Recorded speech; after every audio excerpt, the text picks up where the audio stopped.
नमस्कार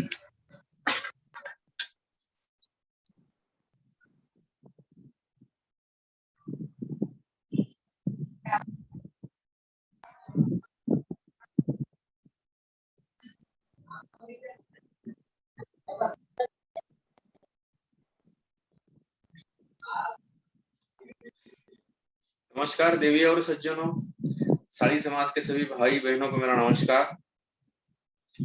आज के दिन की आज की ये चौथी मुलाकात है। पहली मुलाकात थी हमारे देवास के पाटनकर जी, दूसरी मुलाकात थी हमारे इंदौर के विठल कोल्हापुरे जी, तीसरी मुलाकात थी हमारी उज्जैन से विजय घाटे जी और चौथी मुलाकात बुरहानपुर से है।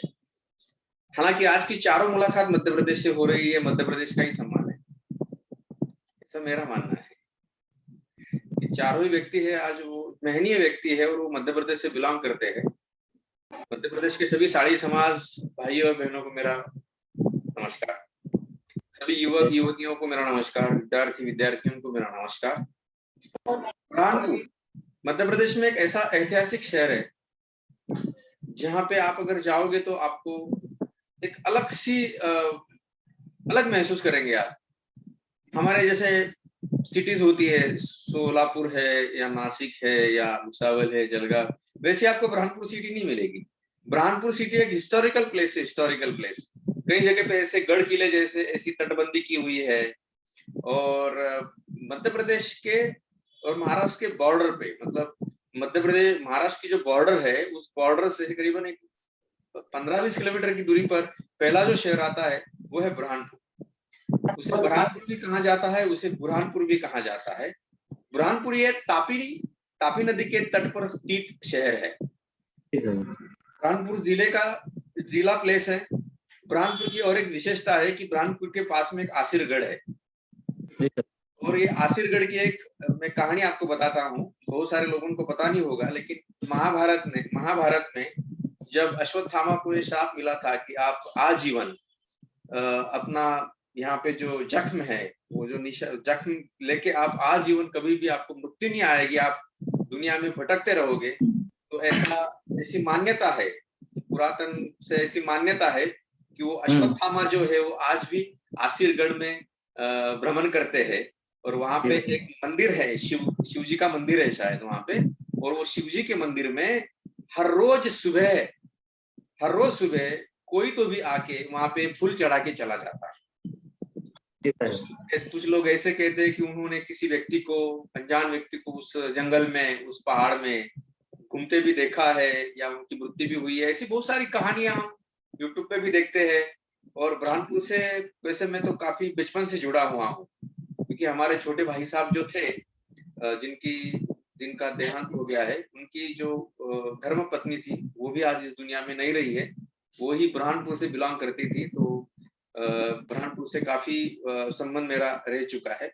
बुरहानपुर का वो आसिरगढ़ का वो किस्सा आज भी अगर आप यूट्यूब पे जाओ और आसिरगढ़ अगर डालो, मध्य प्रदेश का आसिरगढ़, तो आपको अश्वत्थामा की वो कहानी जरूर सुनने को मिलेगी। बुरहानपुर की दूसरी एक अच्छी पहचान ये है कि बुरहानपुर ये एक वस्त्र नगरी है।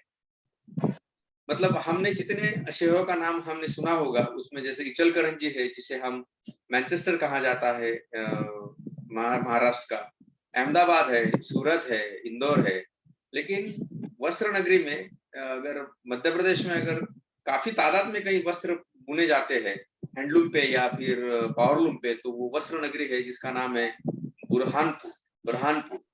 और उस बुरहानपुर शहर के साड़ी समाज के जिलाध्यक्ष हमारे साथ में, जिनका नाम है माननीय श्री अशोक सातपुते जी और उनकी धर्म पत्नी।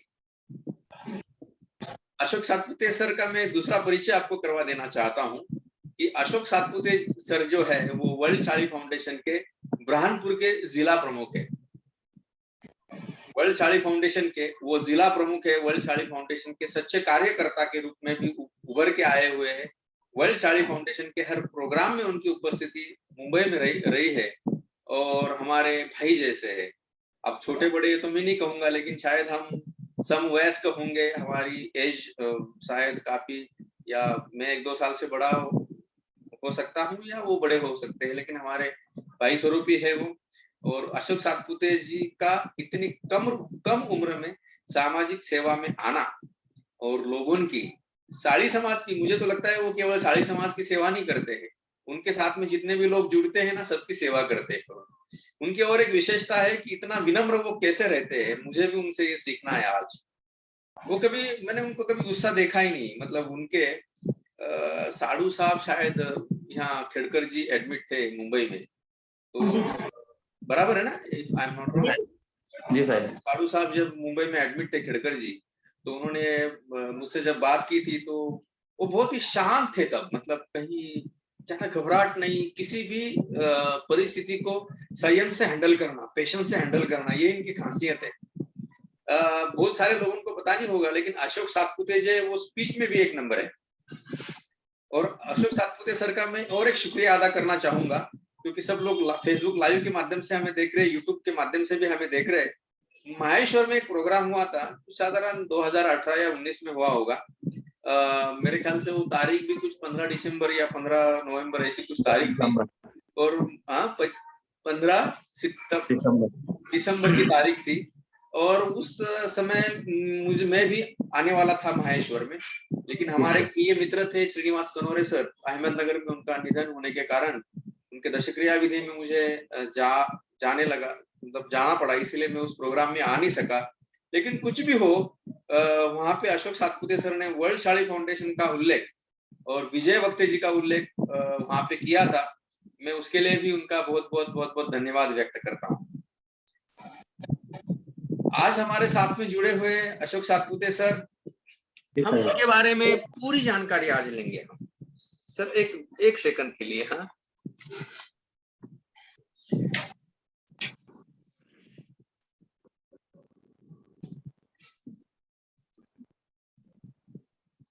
बड़ा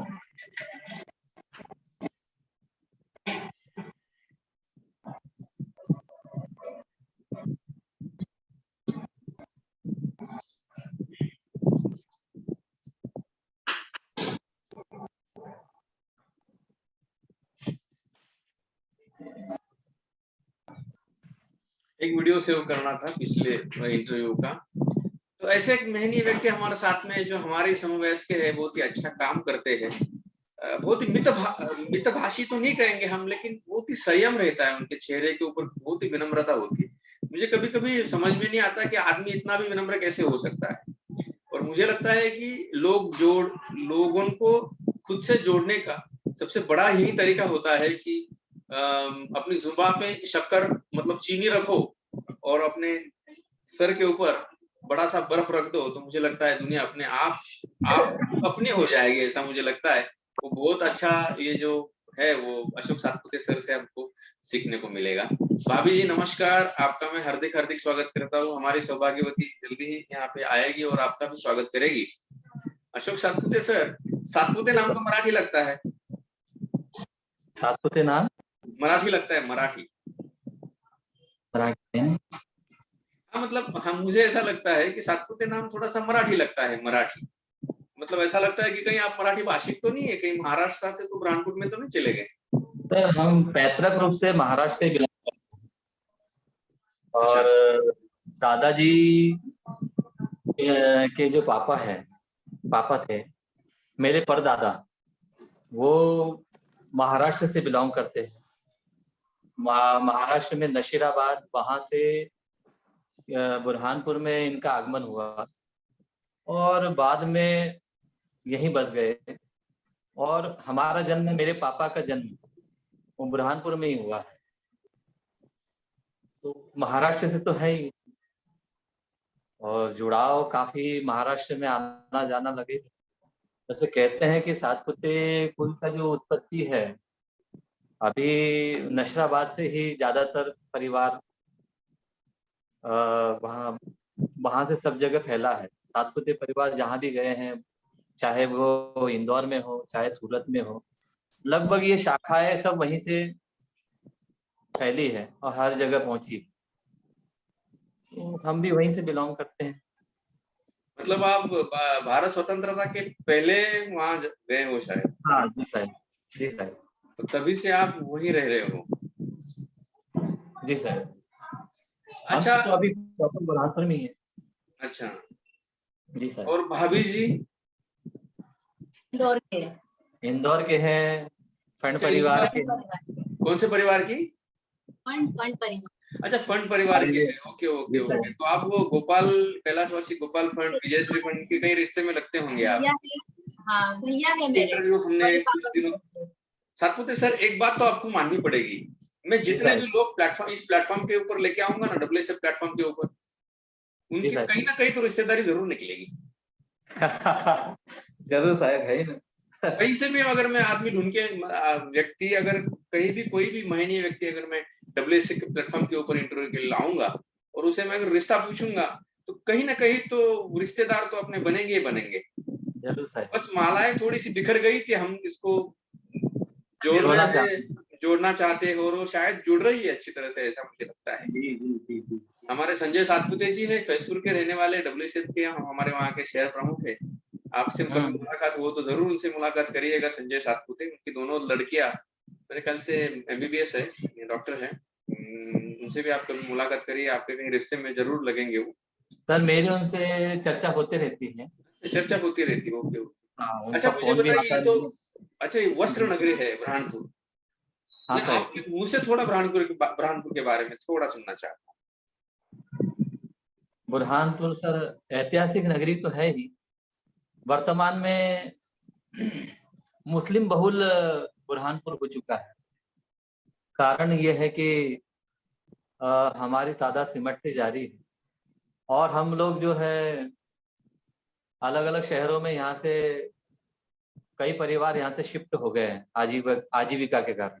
जो बच्चे पढ़ लिख गए हैं, वे यहाँ से बड़े शहरों की ओर प्रस्थान कर गए हैं, और यहाँ पे अपने परिवार की, अपने साड़ी समाज की जो स्थिति है, वो अभी वैसी ही है जैसी पहले हुआ करती थी।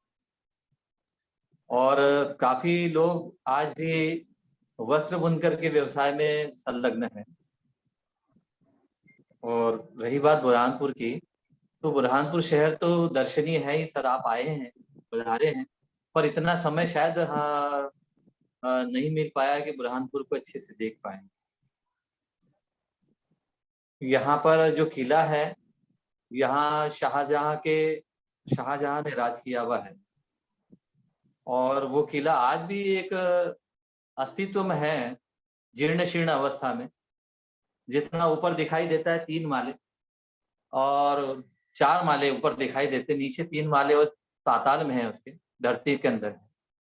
जब हम छोटे हुआ करते थे तब उस किले का आनंद लेते थे, और उसकी गहराई भी नापते थे, गहराई में जाते।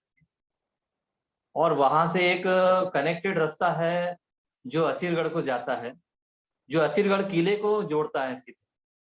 वो रास्ता आज भी मौजूद है, जो धरती के नीचे से गया हुआ है, जिसमें घुड़सवार सेना यहाँ से वहां पहुंच जाती थी प्राचीन समय, ऐतिहासिक समय में। मगर क्या है कि अभी समय के साथ साथ जीर्ण शीर्ण होने के कारण वो कई सारी जो इमारत की जो दीवारें हैं वो गिर रही है, और उन्होंने, प्रशासन ने सबकी सुरक्षा को देखते हुए जाने को प्रतिबंधित कर दिया नीचे की ओर। अब केवल जो ऊपर का हिस्सा है, केवल वही हम देख सकते हैं। मुमताज महल जहाँ स्नान करती थी, वो जरूर आज भी सुरक्षित है। ऐतिहासिक नगरी तो है, दर्शनीय है। माँ ताप्ती का पावन तट है, दर्शनीय है। राजघाट, जहाँ पर हमारे भारतवर्ष के पूजनीय बापूजी महात्मा गांधी जी, उनकी अस्थियां यहाँ विसर्जित की गई थी ताप्ती में, और उनका यहाँ पर एक स्थान भी है। जैसा दिल्ली में राजघाट करके बापूजी की समाधि का एक स्थान बना हुआ है, वैसे ही यहाँ बुरहानपुर में भी राजघाट उसी नाम से जाना जाता है, वो भी दर्शनीय है। असीरगढ़? असीरगढ़ तो साहेब बहुत प्यारा है, और यहाँ से 18 किलोमीटर पर असीरगढ़ है। और वहां से ऊपर की ओर जाना होता है, 2-2,500 फीट की ओर चढ़ाई है। और जो आपने जैसा शुरू में परिचय दिया कि इसका किले का अश्वत्थामा जी से भी संबंध रहा है, वहाँ के लोग आज भी यही कहते हैं। और एक लेख भी आया था सर अपने नई दुनिया जो अखबार है, उसमें भी एक लेख आया था जो चांदनी मांडवा शहर यहाँ से है सिरगढ़ के आगे।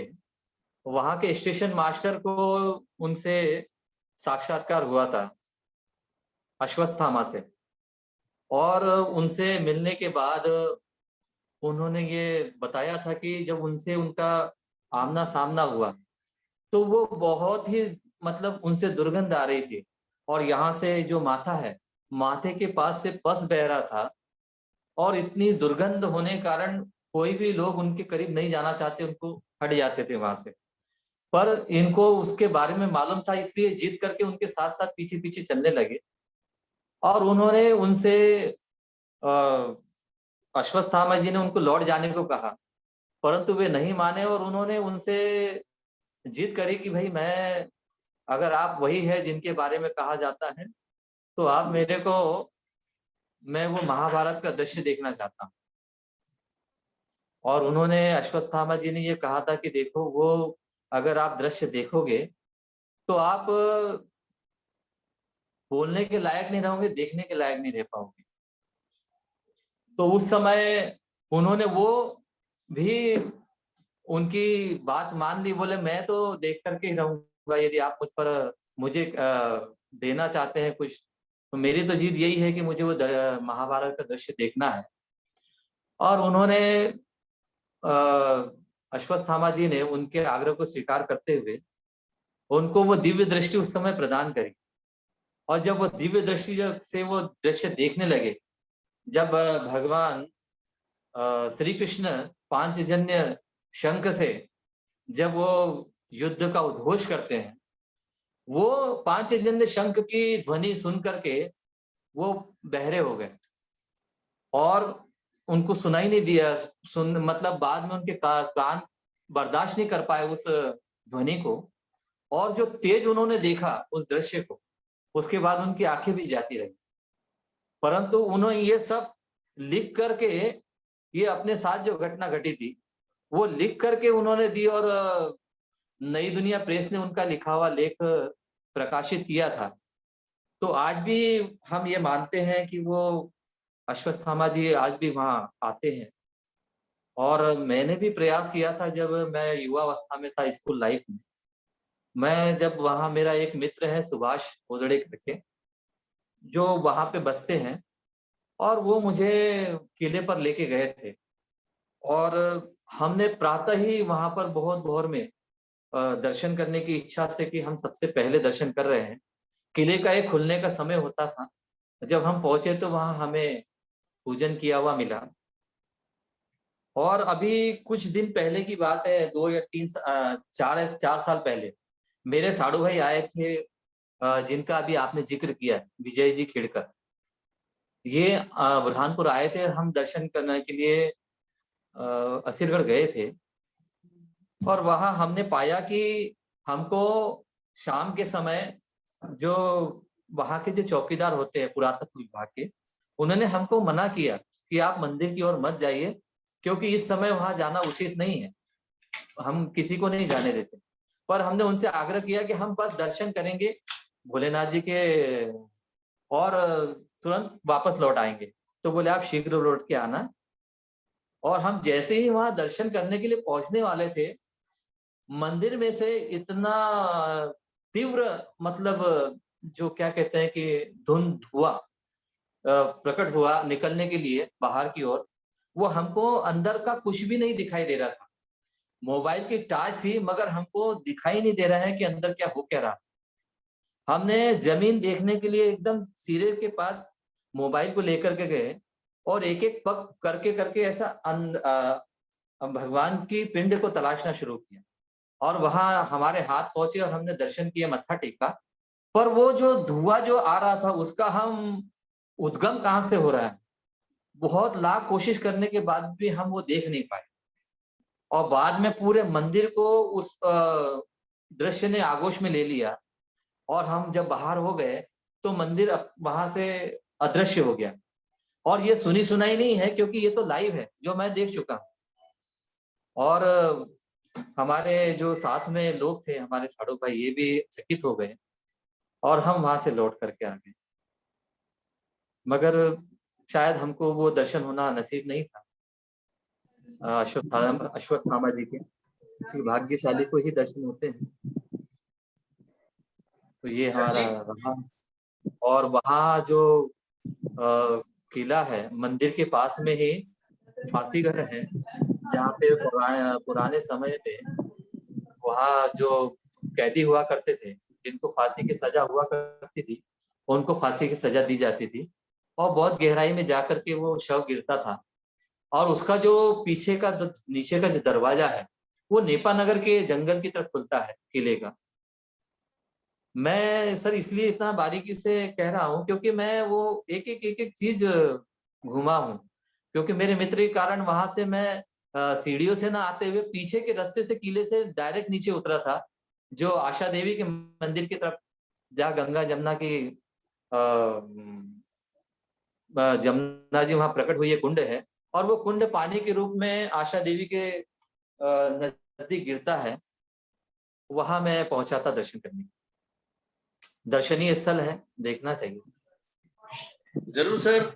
देवी और सज्जनों, जब भी आप बुरहानपुर जाओगे, सारी समाज के किसी प्रोग्राम में जाओगे, तो असरगढ़ जरूर जाना और बुरहानपुर देखना एक बार। बहुत ही अच्छा शहर है, ऐतिहासिक शहर है, हिस्टोरिकल प्लेस है।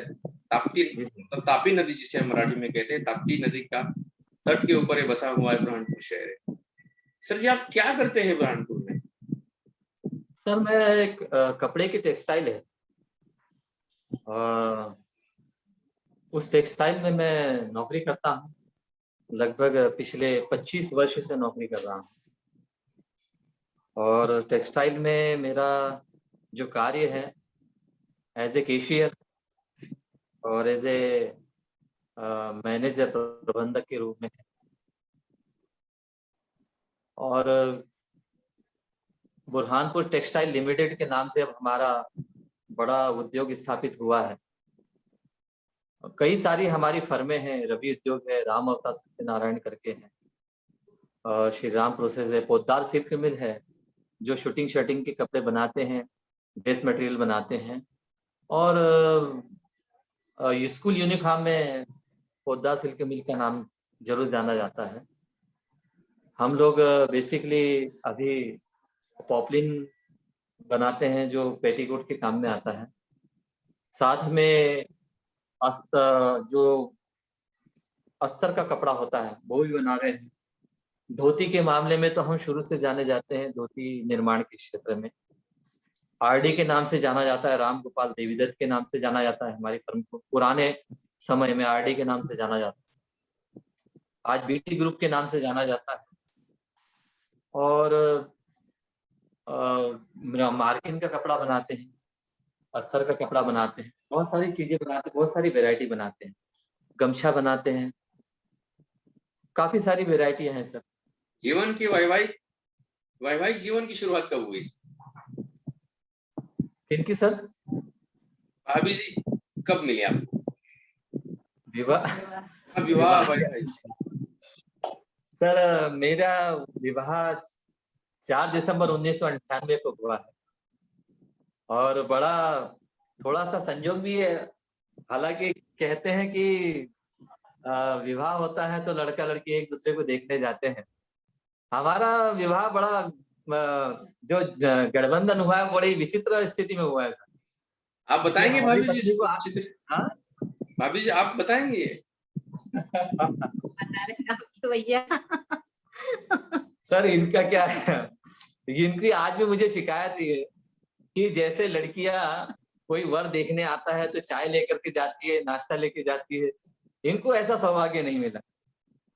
कारण यह है कि पहले मुझे जो निबंध रिश्ता आया, इनकी बड़ी बहन के लिए आया, वो किसी कारण से नहीं जुड़ पाया। फिर इनकी जो दूसरे नंबर की सिस्टर है, इनसे बड़ी भाई, उनका रिश्ता आया, पर पंडित जी के कारण वो पत्रिका नहीं मैच हो पाई। और हम बड़े पापा के यहाँ, इनके बड़े पापा के यहाँ बैठे थे, गोपाल राव जी पंड और अपने लक्ष्मण जी पंड इनके परिवार में बैठे थे। तो पत्रिका देखते समय हमारे ससुर जी ने इनकी पत्रिका आगे कर दी। बोले ये मेरी तीसरी बेटी है, अगर इनसे विवाह मिलता हो, इसका इनका रिश्ता मिलता हो तो मुझे इनसे करना। तो संयोग से हमारा वो मेल मिल गया और रिश्ता हमारा वहीं तय हो गया।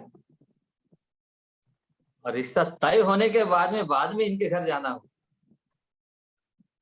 बड़े घर पे पहले चर्चा हुई, वहां रिश्ता फाइनल हुआ। रिश्ता फाइनल होने के बाद में जब मैं इनके घर गया और घर जाकर के भी आ गया, और इनको बाद में पता चला कि रिश्ता किसके साथ तय हुआ। वो जीवन में बाकी आदमी को दो प्रकार की लॉटरी लगती है, हमेशा कहता हूँ मैं, एक पैसे की लगती है, एक आदमी की लगती है। पैसा तो खत्म हो जाता है, लेकिन आदमी अंतिम सांस तक रहता है। और मुझे लगता है कि आप दूसरों को एक दूसरे की लॉटरी लगी है। अच्छा, भाभी जी तो घर पे रहती है आप? नहीं, मैं स्कूल में पढ़ाती हूँ, अरे टीचर। वाह, क्या बात है। अच्छा अच्छा अच्छा अच्छा। तो बालक कन्या? 2 बालक है, ओके। दोनों बेटे हैं। हाँ, दोनों बेटे हैं। एक फर्स्ट ईयर में है, एक अभी 12th में गया है। क्या बात है। बड़ा बेटा इंजीनियरिंग कर रहा है इंदौर से, ओके। CS कर रहा है। छोटा बेटा अभी 12वीं में गया है। और भाई है छोटा, भाई के 3 बच्चे हैं, 2 बेटियां हैं, एक लड़का है। कुल मिला के परिवार में 2 बेटियां तो हैं, 3 बेटे हैं। माँ है, पिताजी अभी नहीं रहे। साड़ी समाज में समाज सेवा कब से चालू किया आपने? सर, मतलब कोई लेके गया या खुद होके गए? सर क्या हुआ कि स्कूल लाइफ में हम जब अपने समाज, अपने हम उम्र के जो बच्चे थे, लड़के थे हम लोग, तो मिला करते थे और समाज की दशा को सुधारने के लिए विचार मंथन हुआ करता था। ये सब बात है 1990 91 की। 90 में हमारी चर्चा चालू हुई और 91 में हमने नवयुग समिति का गठन किया बुरहानपुर में। नवयुग समिति में जितने भी साड़ी समाज के अपने जो घर हैं, इनमें से यंग बच्चों को हमने जोड़ा अपने साथ में कि अपने समाज की दशा सुधारनी है और समाज के उत्थान के लिए मिलकर के प्रयास करना है। जो पुराने समय से ढर्रा चला आ रहा है उसको बदलना है और अच्छी सोच के साथ में लोगों के विकास के लिए हम क्या कर सकते हैं उसका एक ढांचा तैयार करना है। और उस परिप्रेक्ष्य में हमने लगभग 60 लोगों की टीम बनाई और उनमें सबको जोड़ करके एक संगठन बनाया, चौकुर साड़ी नवयुग समिति। और उस माध्यम से हमने समाज को आगे बढ़ाने के लिए प्रयास शुरू किए। शुरू में तो हमको काफी स्ट्रगल करना पड़ा। जो हमारे उस समय के पंच लोग थे वो हमको ऐसा मानते थे कि हमको शायद समझ नहीं है समाज सेवा की, और इसलिए हमको आगे बढ़ने से कम ही मौके मिलते थे। परंतु जब हम मीटिंग अटेंड करने लगे, जब भी ऐसी समाज की मीटिंग होने लगी, हम मीटिंग अटेंड करने लगे और जहां हमको कुछ गलत दिखता था तो हम उसका विरोध करने लगे। हाँ, ये जरूर है कि कभी कभी विरोध में हम आक्रामक हो जाते थे। जैसा आपने प्रारंभ में कहा कि मैं इतना शांत कैसे रहता हूँ, वास्तव में ये भी हमको उनका आशीर्वाद है जो हमारे आदरणीय पंच लोग रहे हैं। कि आदरणीय श्री, मैं उनका नाम लूंगा, श्री बलिराम जी काड़े, जो अब नहीं रहे, वयोवृद्ध और बहुत ही मतलब समाज को एक सूत्र में बांध करके रखने उनकी एक हर कोई सुनता था वो। और श्री संपत राव जी चौधरी, जो रिश्ते मेरे मामा जी भी है, सरपंच है। मेरे फूफा जी भी पंच रहे हैं, श्री गोविंद राव जी चांदोड़े, गंगाराम जी दातरंगे, परशुराम जी हड़के, गोविंद राव जी डोड़े, गोपाल राव जी पाचपोर, और ऐसे अनगिनत श्री धोंडू पंत जी अदमने, और अभी वर्तमान में श्री मुन्नालाल जी कामड़े और देवचंद जी कामड़े, अर्जुन दास जी अदमने। ऐसी टीम के साथ में हम जो है वो प्रयासरत है समाज को आगे बढ़ाने के लिए। तो जब हम बड़ों के सामने बैठते थे तो उन्होंने यही कहा कि बेटा समाज सेवा आपके बस की बात नहीं है। हमारे मामा जी अक्सर यही कहते हैं कि सुनोगे तो सुनना बनोगे, नहीं तो पीतल तो है ही। वो वाक्य हमारे दिमाग में बैठ गया कि सुन Yes. करके चलेंगे तो सोना बनेंगे। इसका मतलब यह है कि आप सबको पसंद करें, सब आपको पसंद करेंगे। तो हमने सहनशीलता अपनाना चालू करी, और सहनशील होने के कारण समाज के हर कार्य में बढ़ करके भाग लेना चालू किया। और वो सेवा का परिणाम है कि आज जो बड़े समाज को हम अपनी सेवाएं दे पा रहे, सभ्य समाज की ओर लेकर के जा रहे हैं, उन्नति की ओर लेके जा रहे हैं, दिन रात प्रयास कर रहे हैं।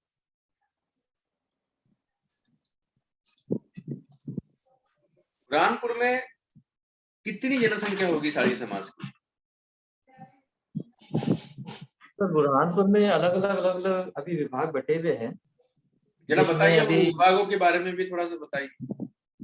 अपना स्वकुट उनके साड़ी विभाग अध्यक्ष, है। अगर उनके कोई बड़े कार्यकर्ता हो या संस्थापक हो कि या उनके अध्यक्ष सचिव, उनका भी स्वकुट नाम थोड़ा साड़ी सा समाज, बताइए। स्वकुट साड़ी समाज के वर्तमान में अध्यक्ष श्री मुन्नालाल जी कामड़े हैं, जिनका दूसरा नाम भागीरथ जी कामले भी है। वे वर्तमान में अध्यक्ष हैं। सचिव श्री देवचंद जी कामले हैं, जो उन्हीं के छोटे भाई हैं। अर्जुन दास जी अदमने केशियर है, और उपाध्यक्ष में श्री दयाल दास जी डोंगरे जी हैं, साथ में ओमकार दास जी अदमने हैं, और मैं भी उनके टीम का एक मेंबर हूँ।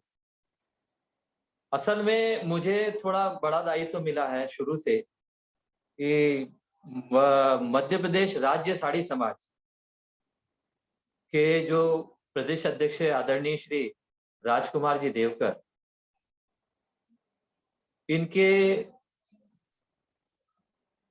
सानिध्य में रह करके समाज को आगे बढ़ाने के लिए जो प्रेरणा मिली, वहां से प्रेरणा लेकर के सर मेरा एक इंदौर गया था। इंदौर में जब मैंने एक बार वहाँ समाज का एक फंक्शन अटेंड किया, उसमें मुझे जो समाज का एक बड़ा स्वरूप देखने को मिला। आदरणीय श्री राजकुमार जी देवकर, श्री लक्ष्मण जी फंड, श्री गोपाल जी फंड, गोपाल भाई अभी नहीं रहे, वो भी काफी बढ़ चढ़ करके समाज सेवा में रुचि लेने वाले रहे हैं। श्री सुनील जी नागपुरे, और हमारे बहुत सारे कार्यकर्ता ऐसे रहे जिनसे मेरा बहुत आत्मीय संबंध रहा है। और वहां जो मैंने स्वरूप देखा, कि वहां से जब मैंने देखा कि इंदौर में जब समाज आगे प्रगति कर रहा है, उत्थान की ओर है, और सब साक्षर होकर के समाज को आगे बढ़ा रहे हैं, तो बुरहानपुर के समाज का ढांचा भी सुधारने की जरूरत है। वो ही सपना लेकर के जब मैं बुरहानपुर लौटा तो मैंने यहाँ प्रयास शुरू किया, टीम को जोड़ा, और यहाँ जब हमने प्रयास शुरू किया तो आज बुरहानपुर में स्वकुट साड़ी समाज के लगभग 2000 की जनसंख्या है। साथ ही अहर साड़ी विभाग है। अहर साड़ी विभाग में आदरणीय श्री विनोद जी मोतीवाला अध्यक्ष महोदय हैं और श्री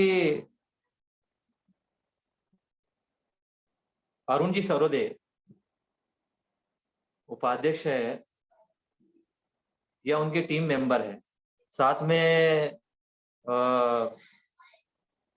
वाड़े जी है और ये इनकी अभी जनसंख्या जो है, इन काफी लोग जो है यहाँ से शिफ्ट हो गए हैं सूरत में, इंदौर में, बड़े बड़े शहरों में। तो लगभग जनसंख्या 600-700 के लगभग सीमित है। साथ में गुर्जर साड़ी विभाग है। गुर्जर साड़ी विभाग में अभी श्री चंपालाल जी सूर्यवंशी वरिष्ठ वहां के सदस्य हैं, साथ में उनकी टीम भी है। और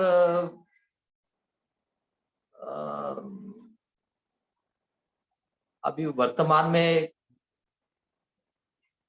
अध्यक्ष कौन है मुझे जानकारी नहीं है। अतुल भाई है, अतुल भाई, जो अभी मेरे साथ में अभी पिछली बार 2 साल पहले जब हमारी मुलाकात हुई थी सर फैजपुर में, वहाँ तुलसीराम जी आए, अपने सूर्यवंशी जी आए थे। साथ में धनराज भाई सूर्यवंशी थे, अतुल भाई थे साथ में। वहां भी उनकी लगभग जो जनसंख्या है वो 1250 की है। और इसके अलावा माहौर साड़ी विभाग है। माहौर साड़ी विभाग की जनसंख्या कम है, इनके लगभग 90 घर हैं वहां पर। अपने महाजना पेट क्षेत्र में, शिकारपुरा क्षेत्र में ज्यादा ये लोग स्थापित है। और माहौर इसके साड़ी, अलावा माहौर शुद्ध साड़ी समाज है। माहौर साड़ी, हाँ, और शुद्ध साड़ी समाज भी है। शुद्ध साड़ी समाज के तकरीबन 8-10 घर हैं, मगर वो उनका विलय अभी स्वपुर साड़ी विभाग में हो गया है। तो इस तरह से साड़ी समाज की यह व्यवस्थाएं हैं। पूरे परिवार कितने हैं? मूर्तिकार के रूप में हमारे मोरे आर्ट्स और साथ में वैद्य एंड सन्स के नाम से 2 बड़े मूर्तिकार जाने जाते हैं। और वो हमारे गर्व की बात है सर, इनकी आर्टिस्ट, इनकी कला जो है पूरे महाराष्ट्र तक के पहुंचती है। और मध्य प्रदेश में तो है ही, महाराष्ट्र में भी काफी शहरों में इनकी मूर्तियां यहाँ से पहुंचती है। जैसे कि आप मुंबई में बड़ा स्वरूप देखते हैं गणेश उत्सव का, वैसे ही गणेश जी की बड़ी बड़ी भव्य सुंदर मूर्तियां बनाने के लिए वो यहाँ प्रसिद्ध है। मोरे आर्ट्स और वैद्य एंड सन्स, उनके भाई लोग हैं प्रभाकर जी वैद्य, वो भी मूर्तिकार हैं। साथ में और भी कई लोग हैं जो इस क्षेत्र में आगे बढ़ रहे हैं। और उद्योग धंधों में तो सर मैंने जैसे बताया कि कपड़ा व्यवसाय ही मुख्य ज्यादा है यहाँ पे। विनोद जी मोतीवाला बहुत प्रसिद्ध उद्योगपति है बुरहानपुर में, बहुत बड़े रूप में उनका व्यवसाय है। और अभी वर्तमान में उनका जो है वो स्पिनिंग यूनिट, सूत मिल स्थापित हो रही है, जो शीघ्र चालू होने की कगार पे है। करीबन 10,000 जनसंख्या होगी बुरहानपुर की? नहीं, 10,000 तो नहीं होगी, लगभग 5,000 के आसपास होगी। आप तो जिला अध्यक्ष हैं।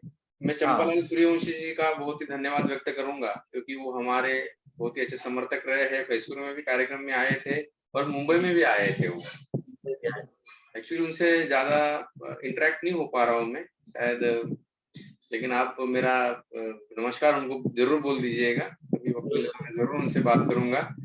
उनके बारे में भी थोड़ा सा जानना है मुझे, उनका भी इंटरव्यू कंडक्ट करने का मेरा विचार है। अगर आप थोड़ा सा ये बात मेरी अगर आप उनसे शेयर करें तो मेरे लिए अच्छा रहेगा, ऐसा मुझे लग रहा है। और अच्छा, बुरहानपुर में अभी क्या क्या प्रोग्राम करते हैं आप? बीच में भी आपने एक बहुत बड़ा प्रोग्राम किया था शायद, विवाह सम्मेलन का। हाँ, तो क्या क्या करते हैं जरा बताइए मुझे। उस प्रोग्राम में आपने मुझे बुलाया था, लेकिन किस कारण आ नहीं सका उस प्रोग्राम में। आपने रात में आपने शादियां की थी शायद, मतलब सामूहिक विवाह जिसे कहते हैं, इज इट राइट? मैं अगर गलत नहीं हो तो सामूहिक विवाह सम्मेलन आपने किया था। सर आप क्या क्या करते हैं प्रोग्राम, वो भी थोड़े बताइए। सर सामूहिक विवाह तो बहुत। जनवरी से बात करें तो ठीक रहेगा। हाँ साहब, जनवरी से बात करें तो ठीक रहेगा कि आप हर साल कौन जनवरी कौन से प्रोग्राम करते हैं। अक्सर हम अक्षय तृतीया पे जो है वो सामूहिक विवाह कार्यक्रम होते हैं। स्वकुट साड़ी विभाग में पहले बहुत हुआ करते हैं।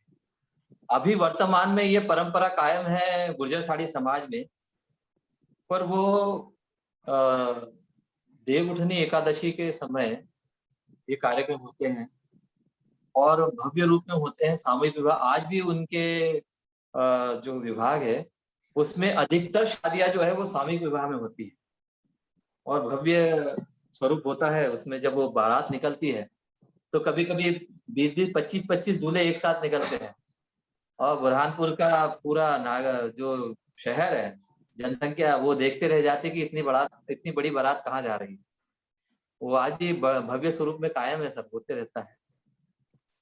और सामूहिक विवाह लगभग करने का हमारा प्रयास रहता है, वो तो करते ही है। साथ में उसके बाद जनवरी में मकर संक्रांति का पर्व होता है जिसमें महिलाओं की उपस्थिति होती है, महिलाओं का कार्यक्रम होता है। तिड़गुड़ गया गुड़ बोला, हल्दी कुमकुम का कार्यक्रम होता है, कुछ उपहार दिए जाते ये महिलाओं का कार्यक्रम होता है। उसमें कभी कभी हम भी होस्ट होते हैं, गेस्ट होते हैं। साथ में इसके पश्चात जीवेश्वर उत्सव की तैयारी होती है। वो लगभग जून से उसकी प्रक्रिया चालू हो जाती है और अगस्त में इसका भव्य स्वरूप तैयार होता है कि हमको इस बार कैसा स्वरूप देना है। हम बच्चों को, जो मेधावी छात्र हैं, उनको प्रोत्साहित करते हैं क्योंकि हमारा एक ध्येय है कि शिक्षा को सबसे ज्यादा सर्वोपरि रखना है। यदि हमारे समाज में सब शिक्षित होंगे तो जो समाज में जो थोड़ी बहुत कुरीतियां व्याप्त है वो दूर हो जाएगी और सब मिल करके अपने समाज को विकास की ओर लेके जाएंगे। तो बच्चों का हौसला बढ़ाने के लिए, विद्यार्थियों का हौसला बढ़ाने के लिए उनमें कंपटीशन की भावना बढ़े और वो पढ़ाई में अग्रसर बने, इसके लिए हम उनको पुरस्कृत करते हैं। और बड़े बड़े जो इस कार्यक्रम में सांसद महोदय, मंत्री महोदय, विधायक महोदय और समाज से भी बड़े बड़े लोग यहाँ समय समय पर आते रहे हैं। हमको उनका आतिथ्य करने का अवसर मिला है। एक सौभाग्य हमको भी मिला आपका आतिथ्य करने का और आपको अध्यक्ष के रूप में हमने हमारे स्टेज पे पाया है। और वो जो जीवेश्वर उत्सव था सर, उसके बाद में तो ये लॉकडाउन की परिस्थिति आ गई है। मंत्री महोदया आदरणीय श्री अर्चना जी चिटनिस हमारे मंच पर सुशोभित हो चुकी है मध्य प्रदेश की कैबिनेट मंत्री होने के नाते। नंद कुमार सिंह जी चौहान जो भारतीय जनता पार्टी के प्रदेश अध्यक्ष रहे हैं, अभी अभी हाल ही में उनका देहांत हुआ कोरोना से। वे भी कई बार हमारे मंच को सुशोभित कर चुके हैं। और विधायक महोदय के रूप में आदरणीय श्री ठाकुर सुरेंद्र सिंह जी ठाकुर, जिनको शेरा भैया के नाम से जाना था, वर्तमान में विधायक है, उनका भी आतिथ्य करने का अवसर मिला है। राजकुमार जी देवकर प्रांतीय अध्यक्ष के रूप में भी वो बुरहानपुर पधारे हैं और मंच को सुशोभित कर चुके हैं। तो ऐसे समाज, बड़े बड़े जो समाज सेवक रहे हैं, उनका आतिथ्य करने का हमको अवसर प्राप्त हुआ है और उन्हीं के कर कमलों द्वारा बच्चों को पुरस्कारों का वितरण और समाज को कुछ प्रेरणा मिले ऐसा उनका उद्बोधन हमेशा हमको प्राप्त हो, ऐसा हमारा प्रयास रहता है। साड़ी समाज का आर्थिक स्तर कैसा है सर वहाँ पे? जी साहब, आर्थिक स्तर कैसा है? आर्थिक स्तर सर यहाँ अभी धीरे धीरे सुधर रहा है। आज से अगर हम 20 साल पीछे देखते हैं तो काफी ठीक है, मगर अभी वर्तमान में अधिकतर तबका अभी भी जो है वो पावरलूम व्यवसाय से जुड़ा हुआ है। इस कारण क्या उनकी आजीविका जो है वो बहुत लिमिटेड है। लगभग 8 से 10,000 रुपया तक के व्यक्ति पर मंथ कमाता है। 8 से 10,000 रुपये। जो नौकरी पेशा है उनकी बात अलग है, जो उद्योगपति है उनकी कमाई की बात अलग है। बाकी जो अधिकतर व्यक्ति है वो इसी आधार का है, चाहे वो किसी भी विभाग का। आपने बताया कितनी जनसंख्या होगी करीबन? करीब करीब 5,000 हो। 5,000। ओके, मतलब मान लो कि 1,000 परिवार रहते होंगे टोटल। हाँ लगभग, जैसे सकुल साड़ी विभाग में लगभग 250 नहीं, घर मतलब है। टोटल टोटल हम तो पूरी की बात हाँ करेंगे। टोटल 800 के लगभग घर हो गए। उसमें से कितने परिवार ऐसे होंगे जिनका आर्थिक स्तर थोड़ा सा वीक है, फाइनेंशियल कंडीशन थोड़ी सी डाउन? आर्थिक कंडीशन लगभग मैं समझता हूँ अबो 60%। अब बाप रे सर, हमको इसको बदलना है, इस कंडीशन को। जी साहब, इस कंडीशन को सर हमको बदलना है सर जी। मेरी कुछ योजना है, मैं आऊंगा बुरहानपुर, आपसे बात करूंगा। मैं देवास Yes. आने वाला हूँ, तब भी आपको बुलाऊंगा। आप थोड़ी सी मेरी बातों को अच्छी तरह से ध्यान में रखिएगा। देखते हम कुछ ना कुछ तो करेंगे सर जी, कुछ ना कुछ तो करना ही है। आपने एक बात कही थी, मुझे बहुत ही वो अच्छी लगी। पीतल सुना क्या सर? क्या है कि ये कहावत है जो अक्सर मेरे मामा जी है, सरपंच महोदय है, वो कहते हैं कि सुनोगे तो सुनना बनोगे। सुनना मतलब स्वर्ण, गोल्ड। सुनोगे तो सुनना बनोगे। सोने को हर कोई पसंद करता है, तो सुनोगे तो सुनना बनोगे, नहीं तो पीतल तो है ही। यानी आपको अपनी क्वालिटी तय करना है, आपको पीतल बने रहना है या सोना बनना है। Yes yes yes yes yes. अगर यदि व्यक्ति को उभारना है तो उसको बहुत परिश्रम करना पड़ता है। और समाज सेवा, आप तो सर, मैं आपसे क्या, आप तो बहुत अग्रणी है इस सेवा में। आप पूरे भारतवर्ष का भ्रमण कर रहे हैं और आपकी सेवा को मैं प्रणाम करता हूँ, मगर मुझे आपसे बहुत ऊर्जा मिलती है। और मेरे को जो भी ऐसा समाज बंधु मिलता है जिससे मुझे कोई प्रेरणा मिले, वो मैं जरूर ग्रहण करता हूँ, चाहे वो छोटा हो चाहे बड़ा हो। मैं उसको नहीं तरजीह देता, मैं केवल मुझे क्या सीख मिल रही है और समाज को सुधारने के लिए मुझे क्या नया मिल रहा है, वो मैं हर समय ग्रहण करने की कोशिश करते रहता हूँ। सर, वर्ल्ड साड़ी फाउंडेशन से आप 3 साल से जुड़े हुए हो। तो वर्ल्ड साड़ी फाउंडेशन का क्या भावना है आपकी, क्या विचार है आपके? सबसे प्यारा स्वरूप ये है सर कि हमारे जो वर्ल्ड साड़ी फाउंडेशन के जो कार्य है, जैसे कि साड़ी समाज के सबसे गरीब तबका या सबसे कमजोर तबका जिसको मदद की आवश्यकता है, उस तक पहुंचने का जो जो बीड़ा है, जो कार्य है, वो बहुत सबसे ज्यादा आकर्षित करता है कि हमको उसकी मदद करके उसको उठाना, उसका जीवन स्तर उठाना। जहां भी हमको कमी दिख रही है, जिसको मदद की जरूरत है, समाज का उसके साथ खड़ा होना आवश्यक है, वहां वर्ल्ड साड़ी फाउंडेशन पहुंच रहा है, ये सबसे प्यारी बात। और अभी वर्तमान में जो बड़ा स्वरूप हो चुका है कि हर क्षेत्र में जो तमाम वेबसाइट के द्वारा हर लोगों की जरूरत को, हर लोगों की जिज्ञासाओं को जो पूर्ण करने के लिए अलग अलग वेबसाइट के माध्यम से जो हमने एक स्तर बनाया है कि वहां तक लोग पहुंच सके, वो बहुत इनोवेटिव मेरे को लगता है कि वो उन्नत किस्म का तरीका है जिसमें हम बहुत जल्दी कनेक्ट हो रहे हैं। जो प्राचीन जो परिपाटी चल रही है, समाज का जो अखिल भारतीय स्तर का जो परिप्रेक्ष्य देखता हूँ, मैंने कई सारे अटेंड किए हैं जिसको अखिल भारतीय स्तर के सेमिनार कहते हैं। उसमें अखिल भारतीय परिषद जो बढ़ती है उसमें भी मैंने स्वरूप देखा है, उसमें विचार मंथन होता है, पर वो एक वो वहीं तक रह जाता है। उसका मूर्त रूप घरों तक पहुंचे, इसका प्रयास जो देखता हूँ मैं, वो वर्ल्ड साड़ी फाउंडेशन के माध्यम से देख रहा हूँ। शायद उनकी कोई अपनी मजबूरियां रहती है वो पहुंचने की या नहीं पहुंच पाते, मगर उसका आगे का जो स्वरूप है, जैसा हमको लोगों तक पहुंचना चाहिए, वो स्वरूप मैं वर्ल्ड साड़ी फाउंडेशन में देखा। और इसमें टीम का होना बहुत जरूरी है। सर बोलिए, आप बोलिए। ये टीम जितनी बड़ी होगी उतनी जल्दी हम वो विस्तार दे पाएंगे जिसकी हम कल्पना कर रहे हैं। जैसे कि आप और हम एक ही कल्पना करते हैं कि भारतीय परिप्रेक्ष्य में जितने भी बड़े बड़े समाज है, जैसे कि आपने मारवाड़ी समाज का उदाहरण देते हैं, वैष्णव समाज का उदाहरण देते हैं, बनिया समाज का, और जो भी और सम्भ्रांत समाज है जो अपने आर्थिक रूप से बहुत सुदृढ़ है, वो जिस लेवल पे बढ़ रहे हैं वहां तक समाज को जो ले जाना है उसके लिए बहुत मेहनत करने की जरूरत है और बड़ी टीम की जरूरत है। जब तक इसका फैलाव नहीं होगा हम लोगों तक के अपनी योजनाएं पहुंचाने में सफल नहीं हो पाएंगे।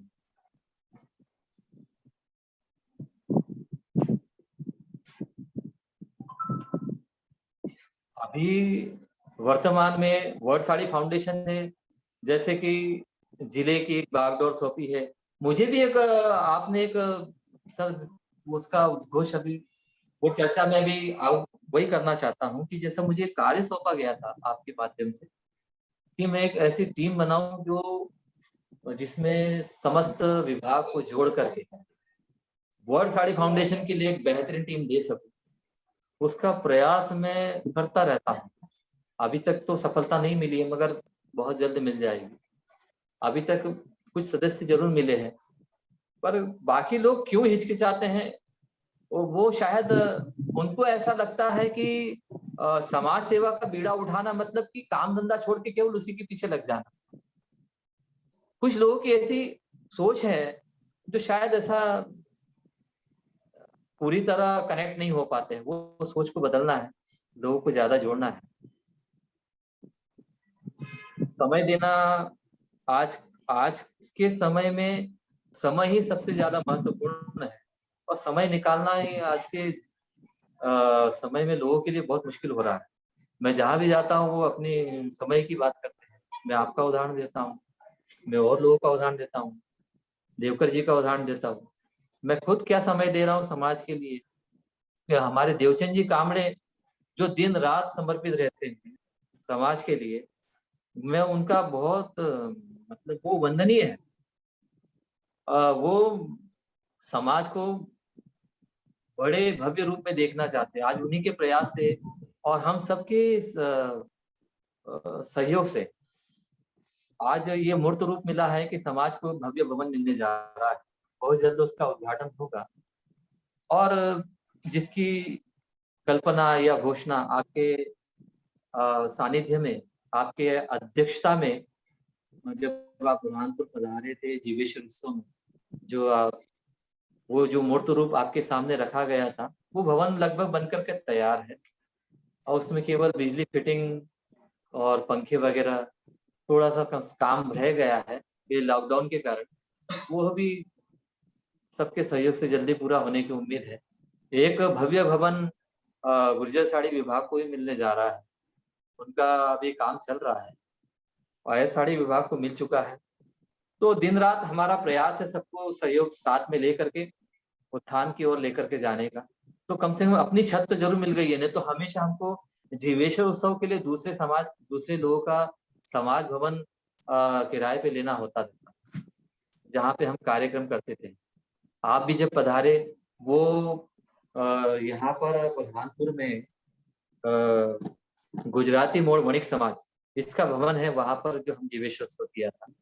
भगवान जीवेश्वर की अगर आशीर्वाद रहा और आपका सहयोग रहा तो बहुत जल्द अगला जीवेश्वर उत्सव अपने ही भवन में होगा, ऐसी हमारी कामना है।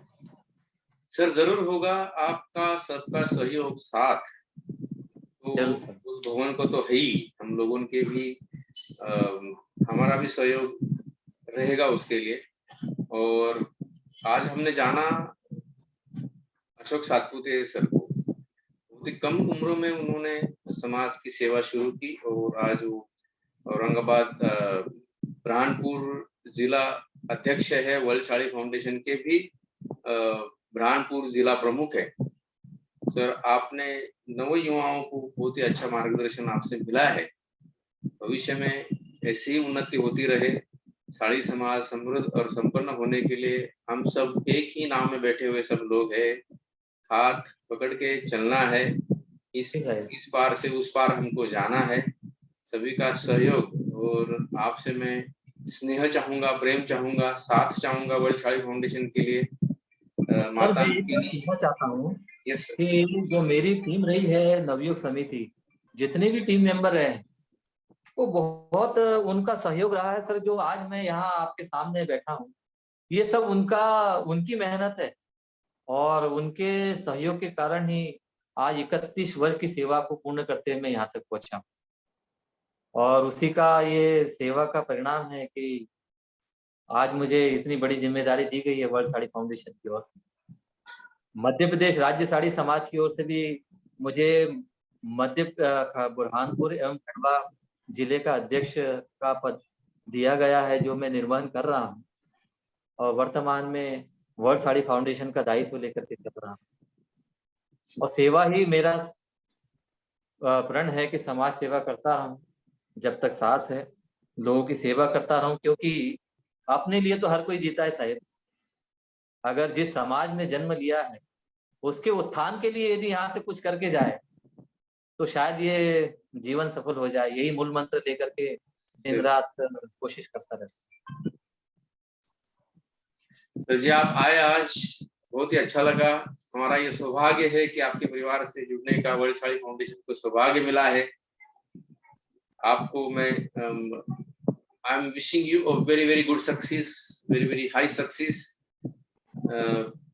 इसी के साथ माता अंकिनी दशांकिनी को स्मरण करते हुए, भगवान जीवेश्वर को नमन करते हुए आज का ये इंटरव्यू समाप्त करता हूँ। सर मेरी माता जी से मैं आपका दर्शन करवाना चाहूंगा। बिल्कुल सर, बिल्कुल। मम्मी से एक मिनट के लिए जरा।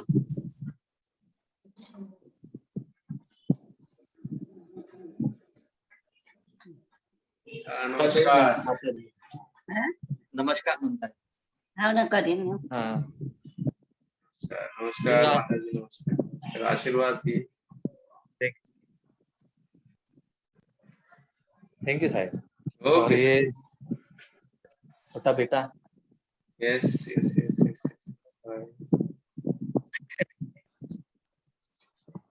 ठीक है सर, सहयोग बना रहे साहब। बिल्कुल सर, साथ में रहेंगे सर। या ओके सर, जय हिंद, जय महाराज, जय जीवेश्वर। जय जय। Thank you sir. ओके।